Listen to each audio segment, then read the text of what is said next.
Макаронстың қалпағын тоқу үшін ең алдымен мына аралыққа қанша цеп құрап тігу керек екендігін біліп алуымыз қажет. Ол үшін мінекей мен макарон сөмкесінің қалпағын тоқыдым.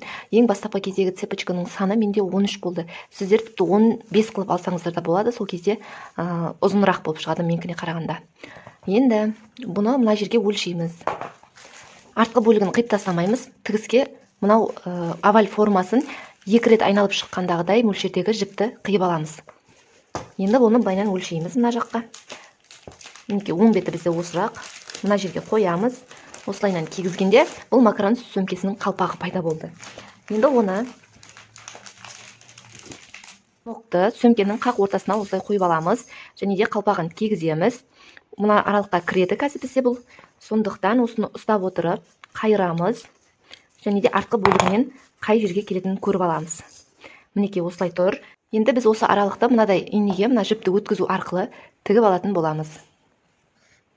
Жалпы кез келген оваль формасы, дөңгелек формасының бір қалыпты өзінің формасын тіктеп ұстап тұруы үшін оны міндетті түрде үтіктің парына үтіктеп алған дұрыс. Оны үтіктеу барысында біз міндетті түрде дәкені немесе белгілі бір матаны бетіне жауып барып үтіктеуіміз қажет. Себебі ыстық үтікке мынау біздің матамыз жабысып қалуы мүмкін. Тоқыған бөлігіміз жабысып қалуы мүмкін. Сондықтан оған дәке жауып барып үтіктеуге кеңес беремін. Осылай өлшеп алғаннан кейін бұл аралықты осы трикотаж жібіне арналған инемен тігетін боламыз. Мына аралықты қолымызбен ұстап отырамыз. Мінекей мынау аяқталған жері оваль формасының. Жібіміз осы жерден шыққаннан кейін сол шыққан тұстан инені кіргіземіз артқы бөлігіне. Ол мына галочканың арасына келеді екен. Осы бөліктен кіргіздім. Мінекей осылай тартып аламын. Артқы бөліктен жоғарғы жағынан бір рет шығарамын да.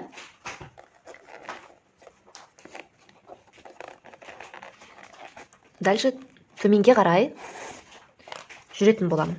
Мына аралықты қисайтып алмаңыздар, қатты ұстап отырыңыздар, немесе белгілі бір заттармен осыны бекітіп қойсаңыз болады. Енді мына аралықтардан мінекей қараңыз, мына галочкалардың біріккен тұстарынан мына жерден кіргізіп отырып тігетін боламын.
Мінекей, бізде осылай тігілді.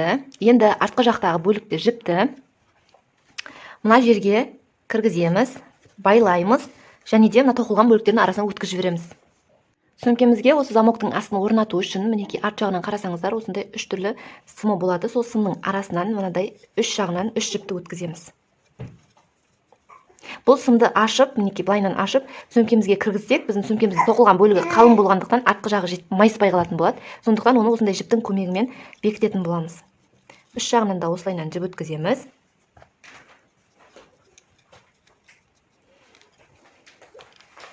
Бұны қаттырақ байлаймыз, және де осылай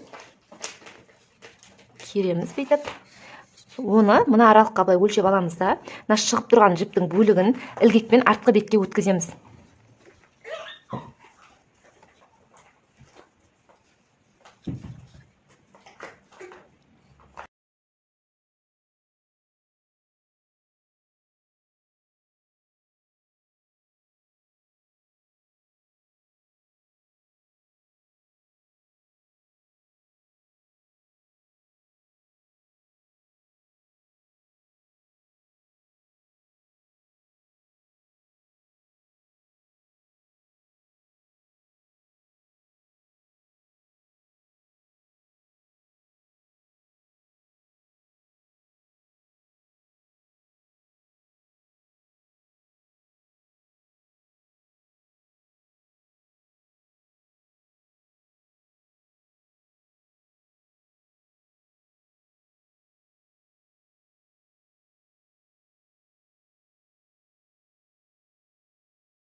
сөмкемізге ручка тоқитын боламыз. Ол үшін примерно ұзындығы 1 қарыс болатындай жіпті қалдырамыз және де сол тұстан бір түйін түйеміз. Бұл қалдырған жібіміз біздің сол ручкамызды кейін мына бөлікке тігу үшін қажет болады. Осылай түйін түйіп алдық. Енді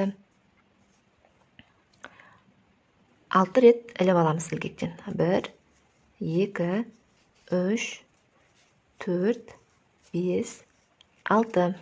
6 рет іліп алдық және де бір-біріне былай беттестіреміз. Беттестірген кезде мына аралығындағы бөліктерден ілгекті кіргіземіз. Біз бірінші галочкадан кіргіздік. Негізгі жіпті іліп аламыз. Ілгектің бойындағы жіптен өткіземіз. Тура осылай қайталай береміз. Мінекей екінші галочкадан кіргіздік. Ілгектің бойындағы жіптен шығарып алдық. Үшіншісінен, төртіншісінен кіргіздік. Ілгектің бойындағы жіптен өткіздік.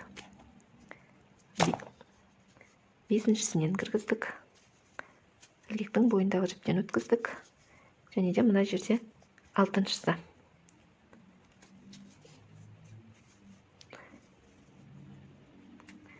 Әрі қарай осылай жалғасып кете беретін болады. Өздеріңіз қалаған ұзындыққа дейін осылай тоқып ала бересіздер.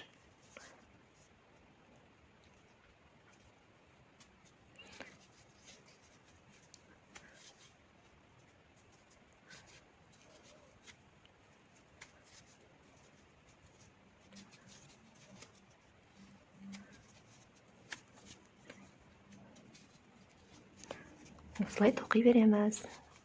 Ешқандай да қиындығы жоқ. Өздігінен ұзарып кете беретін болады. Нәтижесінде бізде әдемі сөмкелерге арналған ручка пайда болады. Өзімізге қажетті ұзындықты тоқып алдық. Аяқ жағындағы жіпті үзіп алып тастамаймыз. Жіпті тартып шығарамыз. Және де осы жіпті мына иненің ашық жерінен өткіземіз. Жіп өткізетін жерінен өткіземіз. Осылай өткізгеннен кейін мына фурнитураның артқы бөлігінен кіргіземіз да тігіп тастаймыз. Мына аралықтардан өткізіп. 2-3 қайтара тігеміз.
мінекей сөмкеміздің ручкасын тоқып алдық. Енді жанындағы ұзын темір бауды орналастырамыз.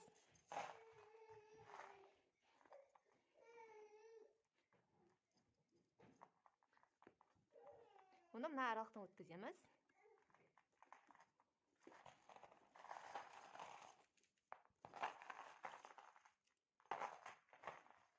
Екіншісін мына аралықтан өткіземіз.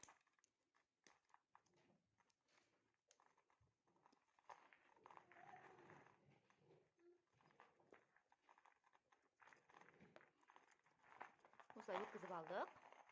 Енді осы өткізген бөлігімізге сөмкеміздің қысқа ручкасын тағамыз. Карабиннен өткізіп. Және де осындай кесічкін тағып сәндеп қойсақ болады.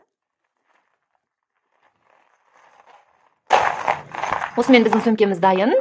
Назарларыңызға рахмет. Менімен бірге болыңыздар.